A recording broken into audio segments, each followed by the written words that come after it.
한 30년 전만 해도 미국 다녀오기가 쉽지 않았습니다. 어떤 목사님이 미국을 다녀오셔서 자랑거리가 되셨어요. 말끝마다 내가 미국을 다녀왔는데 미국 가보니까 한두 번 듣는 것도 괜찮은데 지금 말씀마다 그 말씀을 하시니까 사람들이 조금 이제 지겨워졌어요. 노회나 교회나 모임이나 목사님이 하도 미국 다녀오신 말씀을 하고 나니까 이제 조금 미국 다녀오신 말씀을 안 해주셨으면 하는 분위기였는데, 뭐에 한 행사를 마련하면서 설교를 맡겨도 미국 가서 있었던 얘기, 권면과 축사를 맡겨도 미국 다녀오신 얘기. 그래서 미국 다녀오신 얘기를 안 들으려면 축도를 맡기면 되겠다. 그래서 그 목사님께 축도를 맡겼어요.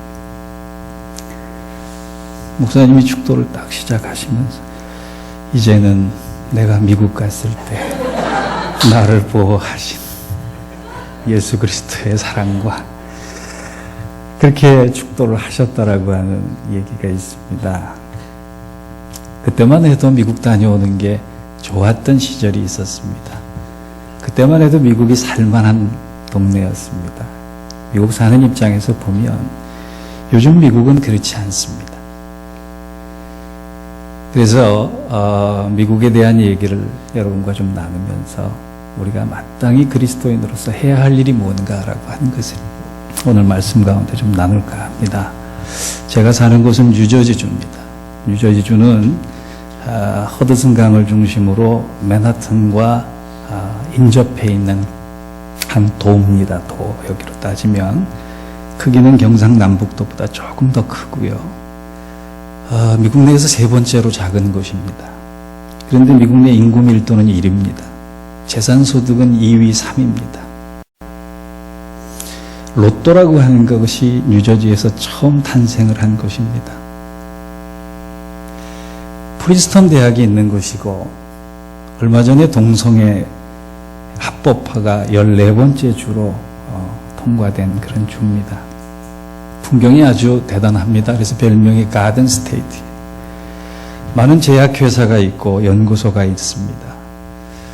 영적으로 보면 굉장히 특이한 땅입니다. 빌리 그레엄 목사님이 전국 순회 전도 집회를 하셨는데 3군데에서 실패하셨어요. 한 군데가 샌프란시스코인데 거기는 동성애자들이 반대 집회를 열었기 때문에 실패했고, 버몬트주라고 하는 북쪽 끝에 있는 그 조그만 주는 폭설 때문에 취소가 됐습니다. 근데 뉴저지주는 안 모여서 실패했어요. 굉장히 부유한 땅이면서도 백인들이 자존심이 셉니다. 살아보니까 영적으로 황폐한 땅이에요. 그런 영적으로 황폐한 땅에 하나님이 한인들을 이민 보내시고 42년 전에 첫 교회를 세우신 다음에 지금은 11만 인구의 250개 교회를 만들어 주셨어요. 한국 사람들은 어디 가든 집 사는 거 잘하고 교회 세우는 거 잘합니다. 그런데 저는 그렇게 생각하기 이전에 그 황폐한, 영적으로 황폐한 땅에 하나님의 마음이 먼저 가셨기 때문에 우리들에게 사명을 맡기시고 그 땅에 한인교회들을 세우시고 이제는 교회가 건실하게 성장을 해서 선교적인 사명을 미국 내에서도 잘 감당케 하신다, 그렇게 생각을 합니다. 여러분, 선교에 대해서 열정이 있는 교회고 선교에 대한 노하우가, 경험이 많은 교회이기 때문에 누구보다도 잘 아시겠지만 선교란 하나님의 마음이 가는 곳이에요. 사람이 가는 곳이 아니라 그 전에 하나님의 마음이 갔기 때문에 그래요. 성경에 마음이란 단어가 919번이 나옵니다. 빈도수로 봐서 상당히 많은 반복이 되는 거예요. 그 마음이 얼마나 중요하기 때문에 하나님께서 그렇게 강조를 하셨겠어요. 하나님이요, 우리의 것을 다 가져가실 수 있어요. 건강도 가져가고 돈도 가져가고 재산도 가져가고 여러 가지 다 가져가시는데 안 가져가시고 달라고 하는 게 있어요. 그게 우리 마음이에요. 그만큼 우리의 마음이 중요한 것을 하나님도 존중해 주신다면, 배려해 주신다면, 우리가 예배를 드리면서도 몸은 여기 와 있지만 마음은 안 와 있을 수 있어요. 저도 시차 적용 때문에 지금 3일 됐는데 낮과 밤이 바뀌어 놓으니까 이 몸은 여기 와 있는데 정신은 지금 태평양 상공 날고 있어요. 또 말씀 전하다가 좋을지 모르지만 성도는 마음을 하나님께 드리고 사는 사람이에요. 하나님의 마음이 가 있는 곳에 열리를 제쳐두고 헌신하고자 달려가는 사람들이 성도예요. 몸은 여기 와 있는데 마음이 와 있지 않으면 하나님이 기뻐하시지 않는단 말이죠. 여러분, 한자로 악자를 한번 생각해 보세요. 마음 심자에 버금아자가 올라가 있는 거예요. 버금아자라고 하는 건 두 번째란 뜻입니다. 으뜸과 버금이라는 거예요. 내 마음에 마땅히 있어야 할 첫 번째 것이 있지 않고 두 번째 것이 마음 위의 중심으로 자리 잡고 있으면 그게 뭐가 되냐? 하나님 보시기에 악이 된다. 하나님이 원하시는 것, 하나님께서 간절히 사용하시고자 하는데 내 마음이 그것을 버리고 하나님이 원하시지 않는 것들을 내 안에 중심으로 잡고 있다면 그게 악한 성도가 돼요. 저는 오늘 말씀을 통해서 이토록 하나님께서 마음을 중요시하고 하나님의 마음이 가 있는 곳에 너희들이 가기를 원한다라고 하는 이 사명에 우리가 어떤 마음을 가지고 충성해야 하나라고 하는 것을 한 3가지 정도로 나눌까 합니다. 첫째, 오늘 13절에 보니까 사람의 소원보다 하나님의 뜻을 우선시하는 사람이 좋은 성도예요. 13절을 제가 한번 읽어드릴게요. 너희 안에 행하시는 이는 하나님이시니 자기의 기쁘신 뜻을 위하여 너희로 소원을 두고 행하게 하시나니 그랬습니다. 우리의 소원이 있는데 우리의 소원보다 더 중요한 것, 더 앞세워야 할 것, 마땅히 1순위가 돼야 할 것은 하나님의 기쁘신 뜻이라고 합니다. 유진 피러슨이라고 하는 목사님이 이런 얘기를 했어요. 갱들이 조직에 헌신하는 것만큼, 무당들이 자기 종교, 자기 신에 헌신하는 것만큼 그리스도인들이 하나님의 뜻에 집중하고 헌신했다면 세상은 이미 뒤집어졌을 것이다. 이 말은 무슨 얘기냐? 우리가 예수를 믿으면서도 내 소원은 참 중요시하는데 하나님께서 기뻐하시는 하나님의 기쁘신 뜻은 두 번째로 노는 경우가 참 많다는 얘기예요. 여러분, 사도 바울 잘 아시죠? 사도 바울은 아주 선교적으로 훌륭한 선교사입니다. 그런데 이분이 목회를 하시는 것은 별로 점수가 좋지 않아요. 위대한 설교자가 아니라 설교를 하지 못했던 사람이에요. 이 사람이 설교를 얼마나 못했으면 고린도 교회에 가려고 했는데 고린도 교회가 편지를 합니다. 사도 바울 선생님 안 오셔도 됩니다. 그게 고린도 후서예요. 그래서 고린도후서 10장 10절에 보면 저희 말이 그 편지들은 중하고 힘이 있으나 그 몸으로 대할 때에는 약하고 말이 시원치 않다 하니 내가 비록 말에는 조라나 지식에는 그렇지 아니하니 이것을 우리가 모든 사람 가운데 모든 일로 너희에게 나타내었노라. 고린도 교회가 사도 바울이 와서 설교를 하면 그 시간이 졸린 시간이기 때문에 당신 안 오시고 설교 잘하는 사람 보내주시면 충분합니다. 이렇게 편지를 보낸 거예요. 그래도 사도 바울은 그래도 내가 꼭 가고 싶다. 이 편지를 쓴 게 고린도 후서란 말이에요. 그만큼 설교를 못했어요. 오직하면 그의 설교를 듣고 유두고가 2층에서 떨어져 죽었겠어요. 외모로 봐도 바울은 별로 내세울 것이 없었던 사람이에요. 성격도 그래요. 성격도. 선배인 베드로에게 존경은 못할 망정 사람들 앞에서 베드로를 책망했습니다. 자기의 영적 멘토인 바나바와 대판 싸웠던 사람. 제가 미국에서 얼마 전에 미국 성당을 담당하고 있는 신부님과 무슨 모임에서 만났어요. 만나서 얘기를 하는데 신부님이 순교자에 대한 자랑을 많이 하시더라고요. 그러면서 마지막으로 그런 얘기 하세요. 그래도 순교자가 많아서 참 우리 성당은 좋은데 목숨은 바치는데 돈은 안 바쳐요 그러시더라고요. 그래서 제가 그랬어요. 우리 교회 다니는 사람들은요 돈은 바치는데 성질을 안 바쳐요 그랬어요. 예수 믿어도 성질 바꾸는 거 이게 쉬운 일 아닙니다. 사도 바울도 그랬어요. 그런데 하나님은 그렇게 외모도 별번치 않고 설교도 못하고 성품도 안 좋은 사람을 사용하셨단 말이에요. 그 이유가 뭔지 아세요? 겉으로 보면 제 자랑일지 모르지만 사도 바울보단 제가 좀 나은 것 같아요. 근데 하나님은 왜 저를 사용치 않으시고 사도 바울은 사용하셨느냐 곰곰이 생각하다가 내린 결론이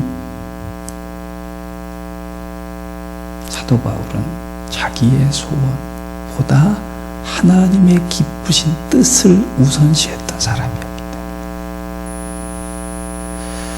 저도 목회하면서 여러 가지 소원이 있는데 그 소원이 하나님의 뜻보다 우선시 되는 경우가 많았던 경우를 지나왔다 생각을 합니다.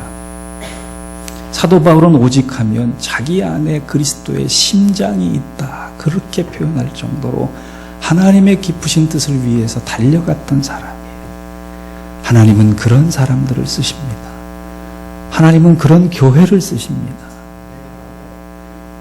예전에 미국 교회가 미국 교회가 아니에요. 아까 목사님도 말씀하셨지만 저는 그 9.11 월드 트레이드 센터가 무너졌던 현장에 있었던 그 사람인데 이제는 건물이 무너지는 것이 아니라 교회가 무너지는 현장에 또 있어요.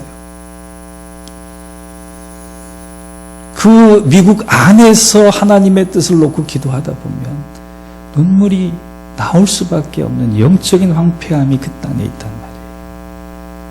얼마나 우리가 해야 할 일이 많은지 모릅니다. 그럴 때 내 소원보다 하나님의 기쁘신 뜻을 위해서 헌신하겠다고 그 마음 쫓아가는 교회, 그 마음 쫓아가는 성도 하나님이 능히 사용하셔서 하나님 나라를 이루어 가실 줄 믿습니다. 그러한 일들에 사용되는 우리 주사랑교회 되시길 주의 이름으로 축원합니다.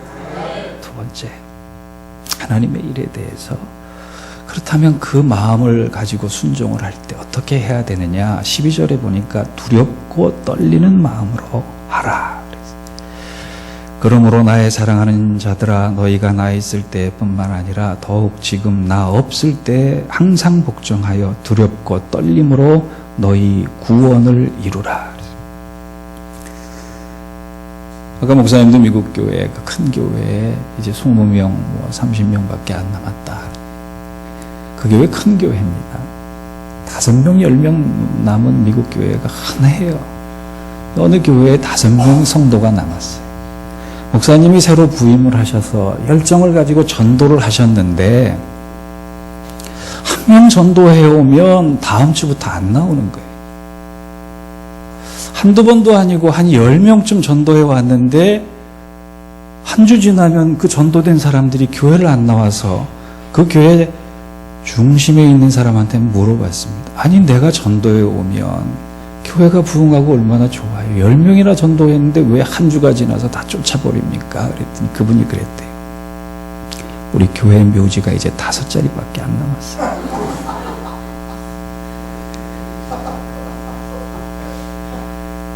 새로운 사람 오면 그 묘지 쟁탈전 벌려지니까 쫓아내버린 거예요. 우스개 얘기지만 그것이 현실을 반영한 것입니다. 저는 영국 교회 기대하지 않습니다. 미국 교회를 가슴에 안고 있으면서도 가슴이 그 허물어지는 안타까운 심정이 얼마나 많은지 몰라요. 여러분 영국이 이제는 정상적인 가정에서 출생한 아이들의 출산율보다 미혼모와 동거를 통해서 출산한 아이들의 비율이 차이가 나기 시작했어요. 추월했어요. 이젠 정상적인 가정에서 결혼해서 아이를 낳는 것이 비정상적인 시대가 됐단 말이에요. 교회에서 세례를 베풀려고 해도 부모가 합법적이지 않기 때문에 세례를 베풀 수 없는 시대가 됐어요. 미국에서는요, 우스갯소리로 부모들이 인종에 상관없이 이성만 데려오면 결혼시켜줄게. 그런 얘기를 해요. 얼마나 이 동성애가 만연해 있는지 몰라요.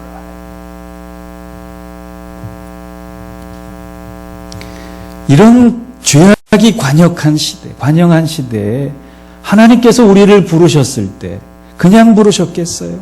세상으로는 해결할 수 없는 문제를 가지고 하나님이 우리를 부르셨단 말이에요. 세상이 해결해 주지 못하는 것이 무슨 문제입니까? 죄의 문제예요. 구원의 문제예요. 영혼의 문제예요. 그 문제를 놓고 우리에게 맡기시고자 사용하시고자 주사랑교회를 세워주시고 사명 맡겨주셨는데 어찌 우리가 밥 먹는 일처럼 설거지하는 일처럼 내 얼굴 씻는 일처럼 그냥 하겠어요? 하나님의 일은 거룩하고 놀라운 일이에요. 그렇기 때문에 우리는 두렵고 떨리는 마음으로 감당하지 않으면 안 되는 거예요. 이 절박한 문제에 대해서 여러분 그 시급함을 인정하시면 당연히 우리의 마음속에 두렵고 떨리는 마음이 생겨야지만 다행이에요. 제가 좋아하는 말이 있습니다. 하나님 사명자로 살아가면서 핍박은 받을지언정 손가락질은 받지 않게 해주십시오. 저희 교회 임직자가 했던 기도예요. 얼마나 가슴속에 와 닿았는지 몰라요. 여러분 우리 예수 믿으면서 지금 핍박받는 시대에 삽니까? 그렇지 않아요. 오히려 교회가 교회되지 못해서 그리스도인들이 그리스도인 되지 못해서 손가락질 받지 않아요. 왠지 아세요? 우리 안에 두렵고 떨리는 마음이 없기 때문에 그래요. 하나님의 일에 대한 그 거룩함들을 우리가 상실했기 때문에 그래요. 그것에 대한 하나님의 마음을 알면 우리가 함부로 신앙생활 할 수가 없는 거예요.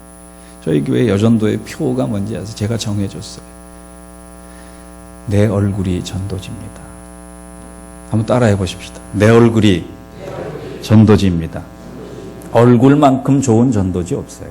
물론 이제 미국에는 인쇄소가 좀 비싸서 인쇄하려면 예산이 많이 들어서 인쇄를 안 하다 보니까 제가 그런 표를 생각했습니다만 지어놓고 봤더니 잘 진 거예요. 내 얼굴을 보고 사람들이 저 사람이야말로 하나님을 두려워하고 하나님을 경외하고 거룩하게 살기 때문에 저 사람을 따라가고 싶다. 저 사람이 믿는 하나님을 믿고 싶다. 내 삶의 전도라고 하는 것이 얼마나 중요한지 몰라요. 여러분, 우리는 이제 우리의 존재 방식을 입으로 표현하는 시대는 지났습니다. 우리의 삶으로 보여줘야지 되는 시대에 와 있어요. 제가 지난 7월 달에 노회장 회의가 있어서 캐나다 토론토를 방문했는데 그 토론토 방문한 교회에 주사랑교회 오늘 아침에 와서 받은 그 인사이트하고 비슷한, 인상과 비슷한 교회예요. 저희 교단에서 제일 큰 교회 중에 하나입니다. 그 교회가 교인이 30명쯤 되었을 때 주사랑교회처럼 선교사들을, 평신도 선교사들을, 목회자들을 파송하고 책임지기 시작했어요. 그 초심을 잃지 않고 있으니까 하나님이 어느 순간에 그 교회에 촛대를 옮겨주셔서 사명을 맡겨주셨는데 지금 3,400명. 숫자가 중요한 게 아니라 그 3,400명이 하나가 되어서 하나님의 선교 공동체가 되어서 감당하는 일은 수십만 명이 하는 일보다 더 큰 것이에요. 저는 그때 거기 가서 그런 깨달음을 얻었습니다. 선교는 흉내만 내도, 전도는 마음만 먹어도 하나님이 축복하신다. 이 허물어져가는 한국교회, 주사랑교회가 그렇게 쓰임받는 교회, 그리고 그 안에 있는 쓰임받는 성도가 되시기를 주의 이름으로 축원합니다. 마지막 세 번째,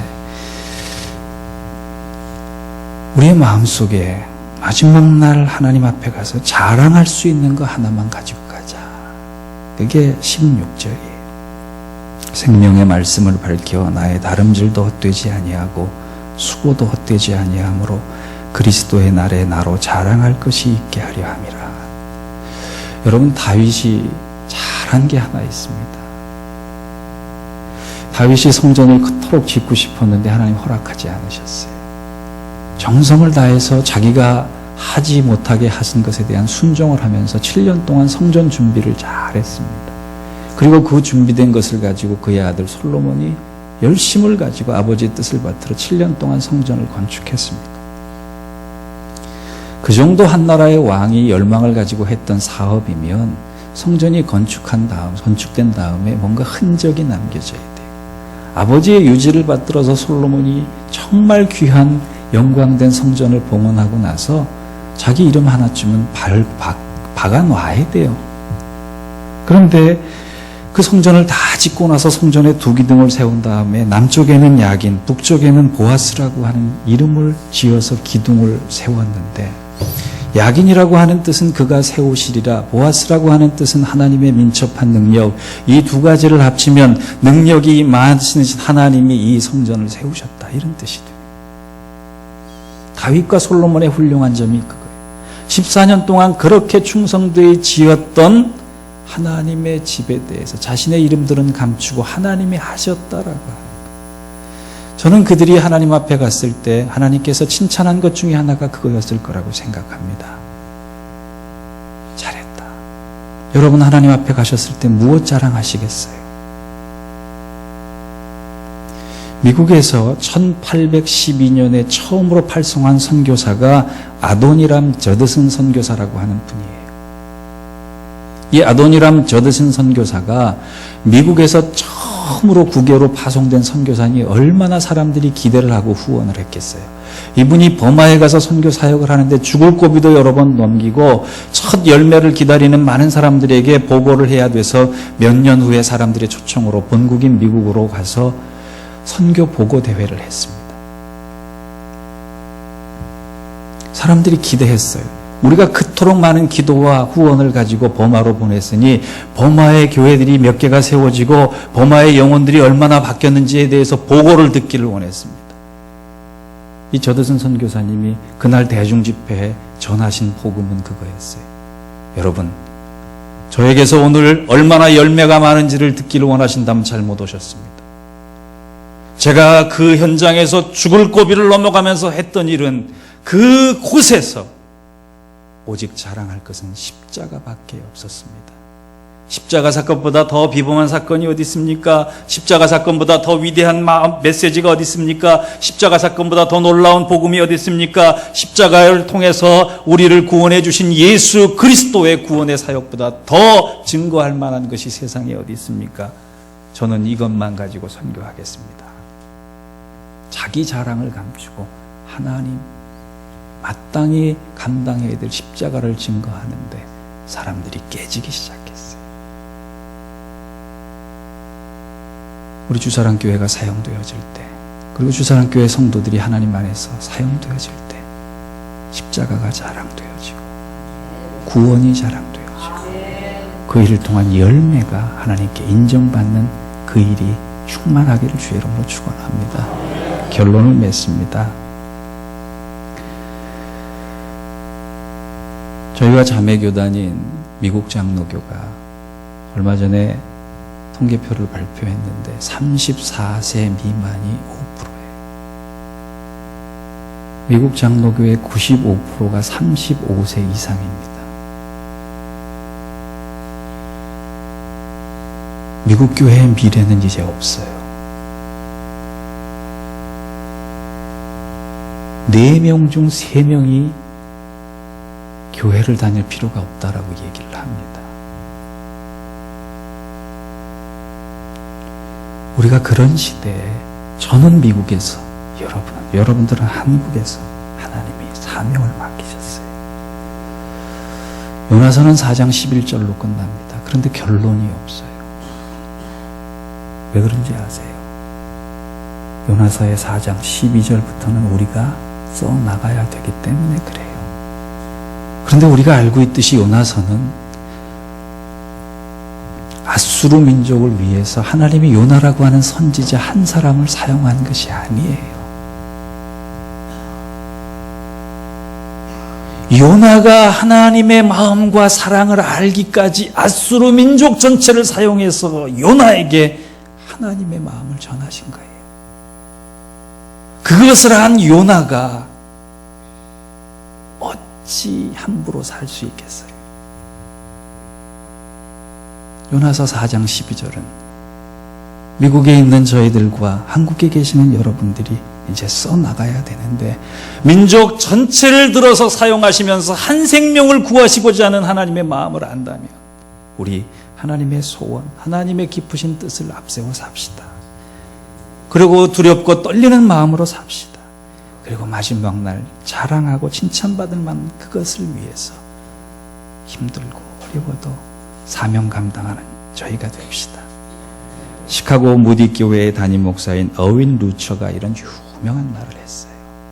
여러분, 이 한마디 가슴에 담고 오늘 돌아가세요. 그리스도가 없는 가슴마다 선교지고 그리스도가 있는 가슴마다 선교사다. 우리 그리스도를 가슴에 품고 선교사 돼요. 그리스도 없는 곳인 미국과 유럽과 그리고 이 땅의 끝까지 전도와 선교를 가지고 충성하는 저와 여러분, 그리고 이 교회 되시기를 주의 이름으로 다시 한번 부탁합니다.